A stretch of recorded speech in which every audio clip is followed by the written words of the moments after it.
विद्यादात्री सरस्वती विद्यादाता गणेश तथा जगत जननी भारत माँ दिव्य चरण में कोटि कोटि प्रणाम।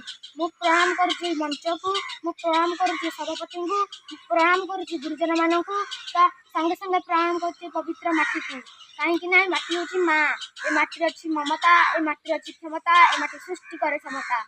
ए माटी हसिले हसुची फूल, ए माटी कांदिले झरुची झरणा, ए माटी थरीरे माड़ी आसुची भूमिकंप।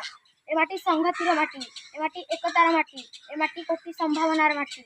आज हूँ पवित्र माटीर 78तम स्वाधीनता दिवस। 1947 मसीहा आज दिन में फिरिंग दल चली जाते ए माटी को छाड़ी। ए माटीर पुओ चकरा विषय निद हजाई देता इंग्रेजी मानकर ए माटीर पुओ महात्मा गांधी को अहिंसा अस्त्र विताड़ित कर फिरिंग दल को। से दिन को मन रखापी प्रत वर्ष आम स्वाधीनता दिवस को पालन करुचे। एतिक आम बर्तव्य शेष करुचे। जय हिंद जय भारत।